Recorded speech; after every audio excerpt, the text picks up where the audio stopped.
رب العالمين والصلاة والسلام على خاتم الأنبياء والمرسلين أما بعد فأعوذ بالله من الشيطان الرجيم بسم الله الرحمن الرحيم قال الله تبارك وتعالى في القرآن المجيد والقرآن الرشيد اهدنا الصراط المستقيم صدق الله العظيم ان الله وملائكته يصلون على النبي يا ايها الذين آمنوا صلوا عليه وسلموا تسلیما۔ درود پاک محبت کے ساتھ سبھی حضرات پڑھ لیجیے۔ والصلاة والسلام علیک یا سیدی یا رسول اللہ وعلی آلک واصحابک یا سیدی یا حبیب اللہ۔ والصلاة والسلام علیک یا سیدی یا رحمۃ للعالمین وعلی آلک واصحابک یا سیدی یا خاتم النبیین۔ انتہائی عزت و تکریم کے لائق زینت محفل سادات کرام، معزز و مکرم علماء کرام، جملہ عشاقان صحابہ و اہل بیت، اللہ رب العزت کی فضل و توفیق سے ہم سب آج کی اس خوبصورت بزم پاک میں شریک ہیں جس کا عنوان استقبال ربیع الاول شریف ہے۔ میں دعا گو ہوں خلاق عالم آج کی اس خوبصورت بزم کو اپنی بارگاہ اقدس و انور میں قبول و منظور فرمائے۔ جملہ میلاد کمیٹی کے جتنے بھی اراکین و ممبران ہیں اور محبان صحابہ و اہل بیت کے اراکین و ممبران ہیں، اللہ کریم سب کو قدم قدم پر خیر و برکت عطا فرمائے، اور وہ احباب جنہوں نے دام دل میں سخن قدم تعاون فرمایا، خلاق عالم سب کو خیر و برکت نصیب فرمائے۔ میری ملت کے کثیر تعداد میں علماء، مشائخ اور اہل محبت اسٹیج پر اور سامنے تشریف فرما ہیں، میں سب کے لیے دعا گو ہوں اللہ تعالیٰ ان سب کو خیر و برکت سے مالا مال فرمائے۔ ہماری خوش نصیبی ہے کہ آج کے اس اسٹیج پر میرے نہایت مخلص بلکہ اخلص بھائی اور مشفق دوست حضرت علامہ مولانا پیر سید محمد ارشد شاہ صاحب گیلانی دامہ ظلہ بخاری دامہ ظلہ آپ تشریف فرما ہیں، اور آپ کے ساتھ ساتھ باقی مشائخ و علماء بھی ہیں، لیکن مجھے سب کے نام نہیں آتے، معافی کا خواستگار ہوں۔ دعا گو ہوں اللہ تعالیٰ ان سب کی عزت و وقار میں برکات عطا فرمائے۔ گرامی قدر حضرات، نگینہ صاحب نے جو میرا تعارف کروایا یقیناً وہ ان کی محبت ہے، من آنم کے من دانم۔ میں اپنی اوقات بڑی اچھی طرح جانتا ہوں کہ میں کیا ہوں، بس میرا تعارف یہ ہے، میں نیما میرا مرشد اونچا، کہ میں اونچیاں دے سے ملائی ہوں، صد کے جمع انہاں اونچیاں تو جن نیمے انال بھائی ہوں۔ یہ سارا میرے لجپالوں کا کرم ہے، اور آپ کو پتا ہے کہ میں حضرت عطار کا نوکر ہوں، تو یہ سب کچھ انہی کا عطا کیا ہوا ہے۔ اللہ میرے سائن و سلامت رکھے، اور یہ ان کی محبت ہے، اللہ کریم ان کی اس خدمت کو قبول فرمائے، اور جس حسن کے ساتھ یہ محفلوں کو لے کے چلتے ہیں اللہ ان کو بھی برکات کثیرہ عطا فرمائے۔ گرامی قدر حضرات، ایک حدیث شریف سے میں بات کا آغاز کرتا ہوں۔ حضور سرور عالم نور مجسم رسول مکرم صلی اللہ علیہ وآلہ وآصحابہ وبارک وسلم آپ کا فرمان اقدس ہے، من صلی علیہ 50 مرۃ فی کل یوم صافحتہ یوم القیامہ۔ فرمایا جو بندہ ہر روز کی بنیاد پر اپنی عادت بنائے کہ وہ میری ذات پر 50 مرتبہ درود پاک پڑھے گا، کل بروز قیامت میں اس کے ساتھ مصافحہ فرماؤں گا۔ یہ بہت بڑی سعادت ہے کہ بندہ 50 مرتبہ درود پاک پڑھے اور قیامت والے دن شرف ملاقات و مصافحہ حضور سے نصیب ہو جائے، تو میرا خیال ہے یہ سستا سودا ہے نا جی، اس کو ضرور حاصل کرنا چاہیے۔ تمامی احباب میں دعا کرتا ہوں اللہ پاک مجھ سمیت سب کو عمل کی توفیق عطا فرمائے۔ میں آپ کا شوق بڑھانے کے لیے ایک بات بتا دوں، اور ساتھ یہ بھی عرض کر دوں کہ 12 بج چکے ہیں۔ عمومی طور پر میں نے فضائے مدینہ فیصل آباد سے ہی درس نظامی کیا ہوا ہے، 2009 کی میری فراغت ہے۔ میرے استاذ گرامی فرمایا کرتے تھے کہ جب 12 بجتے نا رات کے، اس وقت گھڑیوں پر بجنے دیا کرے، منہ پر نہ بجنے دیا کرے۔ تو میں دیکھ رہا ہوں کچھ چہروں تو بس کو سستی سی آئے اور اکھاں تھوڑیاں لال ہوئیاں پئیاں نے، تو صحیح سیدھے پدرے ہوو، ایک تو یہ اپنی 12 بجانا والا کام ختم کرو، تو دوسرا آپ حضرات جو موبائلوں پہ بات کر رہے ہیں نا، ذرا یہ شفقت فرما دے، انہوں ذرا جیب وچ پاؤ تے طالب علم دی گل سنو تاکہ میں آپ کی خدمت میں کوئی بات عرض کر سکوں۔ اور تیسری گزارش آپ کی خدمت میں کہ جو موضوع میرے ذمہ ہے وہ ہے عقیدہ اہل سنت۔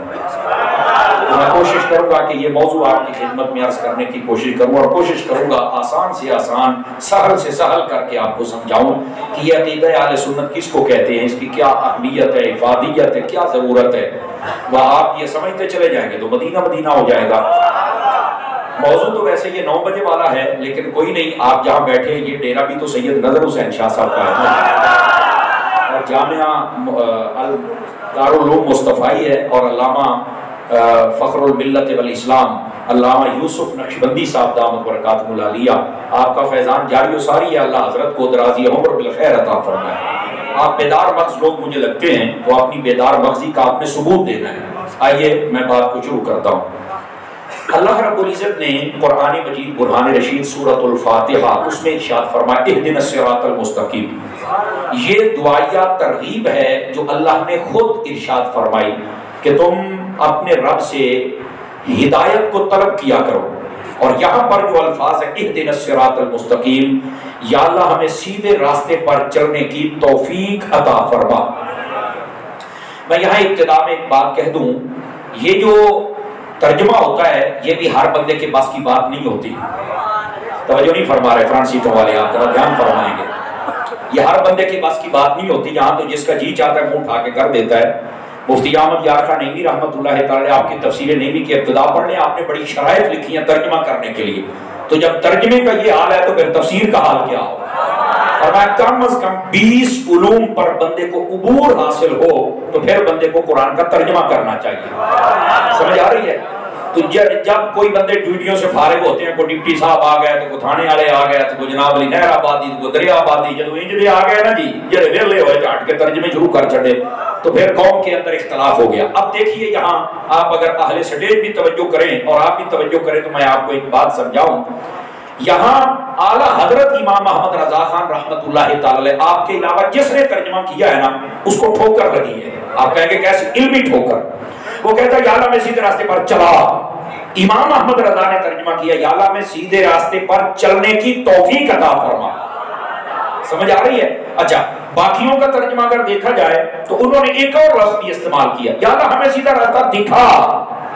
تو اعلیٰ حضرت فرماتے ہیں یار لفظوں پہ غور کر لو، یہاں دکھانے کی تو بات ہی نہیں ہے، یہاں تو چلنے کی بات ہے۔ اب جس نے دیکھا نہیں وہ چلے گا کیا؟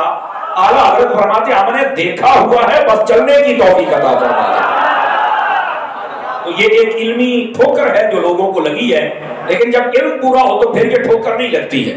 پہلی بات یہ ہے۔ اب اگلی بات سمجھیے، یا اللہ سیدھے راستے پر چلنے کی توفیق عطا فرما، ساتھ ہی اللہ رب العزت نے ایک بات کو واضح فرما دیا کہ سیدھا راستہ ہے کس کا؟ آج تو ہر بندہ ہی کہتا ہے بالکل قرآن بھی ہے، حدیث بھی ہے، اور بعض تو اتنی چھلانگ مارتے ہیں کہ میں حدیث والا ہے، حدیث کہہ چڑھتے، ہمیں کوئی دکھ نہیں ہے اس نام سے، سانوں کو مسئلہ بھی نہیں، کوئی اہل قرآن کہے اہل حدیث کہے، کوئی ٹینشن نکال نہیں۔ لیکن میں کہتا ہوں بھائی وہی قرآن بھی اتنے اللہ نے کی فرمایا، یہاں سچے ہونے کے لیے کیا کہا ہے؟ سمجھ آ رہی ہے میری بات کی؟ یہاں سچے ہونے کے لیے کیا کہا؟ فرمایا صراط الذین انعمت علیہم، فرمایا سیدھا راستہ ان لوگوں کا ہے جن پر اللہ کا انعام ہوا ہے۔ یا اللہ سیدھے راستے پر چلنے کی توفیق عطا فرما، تو پھر سیدھا راستہ کس کا ہے تاکہ ہم چلیں؟ تو فرمایا جن پر انعام ہوا ہے۔ تو پھر دوسرا سوال بنتا ہے کہ پھر انعام کس پر ہوا ہے؟ ہر بندے کہتا ہے میرے تو انعام ہے، اے میری مسجد ہے، مدرسہ ہے، پہلے کسی ہوں دو ہو گئے، اے میرے تو انعام نہیں۔ ہر بندہ ہی اپنا نفس ہے نا وہ گڑ گڑ کے دلیلیں دیتا ہے، یہ میرے اوپر انعام ہے، لیکن یہ قرآن مسئلہ حل کرے گا۔ فرمایا انعم اللہ علیہم من النبیین والصدیقین والشہداء والصالحین، فرمایا اللہ کا انعام نبیوں پر ہے، گنتے چلے آئیے گا، صدیقوں پر ہے، شہیدوں پر ہے اور ولیوں پر ہے۔ سیدھے راستے پر چلا، سیدھا راستہ کن کا؟ جن پر انعام ہوا، اور انعام ہوا نبیوں پر، صدیقوں پر، شہیدوں پر، ولیوں پر۔ پتہ چلا کہ جو بندہ کلمہ پڑھ کے نبی کے راستے پہ چلے، صدیق اکبر کے راستے پہ چلے، امام حسین کے راستے پہ چلے، غوث اعظم کے راستے پہ چلے، آواز کمزور ہو رہی ہے آپ حضرات کی، جواب کرنا چاہیے۔ موبائل چو نکلے آجے سرکار، ناراض نہیں ہونا آپ نے، میں بہت مشکل سے سبق سناتا ہوں اور یہ میری ہسٹری میں نہیں ہے کہ آپ موبائل میں لگے رہے میں سبق سناؤں، ناراض نہیں ہونا، میری باری ہے تو سنو ذرا اور محبت سے سبحان اللہ فرمائے۔ جو بندہ کلمہ پڑھ کے سیدھے راستے پر چلے، وہ سیدھا راستہ ہے کس کا؟ نبیوں کا، صدیقوں کا، شہیدوں کا اور ولیوں کا یہ راستے سیدھے راستے ہیں. تو جو کلمہ پڑھ کے نبیوں صدیقوں شہیدوں ولیوں کے پیچھے چلے وہ سچا ہے، اور جو ان سے چلے وہ جھوٹا ہے. آواز کمزوروں والی ہے، سمجھ کو ہمیں آ گئی ہے. میں نے سادہ بات کہی ہے تاکہ آپ کو مشکل نہ رہے. یہ تاریخ صاحب نے لمبی چوڑی گال کی جسان تو سمجھ نہیں آئی. سادہ بات، یا اللہ سیدھے راستے پر چلا. سیدھا راستہ کس کا؟ جس کا انعام ہوا ہے. انعام کس پر ہوا ہے؟ نبی صدیق شہید ولی. اللہ کا فضل ہے، اس بات پہ مقدر والا بولے دوسرا نہیں. اللہ کا فضل ہے، دامن اہل سنت میں نبی بھی ہیں، صدیق بھی ہیں، شہید بھی ہیں، ولی بھی ہیں. باقی جتنے لوگ ہیں، میں کسی پر تنقید نہیں کر رہا، لیکن حق بیانی تو میرا حق ہے نا. آواز کمزوروں والی، حق بیانی تو میرا حق ہے نا. یہ تو میں بتا سکتا ہوں. سارے اپنی آنکھ کے تلاشی دی ہو، چاروں چیزیں بتاؤ. کسی کو نبی نکلنا ہے تو صدیق کوئی نہیں، کسی کو صدیق نکلنا ہے تو شہید امام حسین کوئی نہیں، کسی کو حسین نکلنا ہے تو صدیق کوئی نہیں، کسی کو اگے نکل آئے گا تو ولی کوئی نہیں. سنی ہو ہے جنہیں کو ہر شے ہے. توجہ نہیں، 4-5 بندے بڑی ٹینشن سے بیٹھے ہو، ساڑھی کمپنی دے دو بولو نا. آپ کو خوش ہونا چاہیے، میں تو آپ کو بات واضح کر رہا ہوں. بات سمجھ آ گئی آپ حضرات کو؟ اس میں چھپنے والی بات ہی نہیں ہے.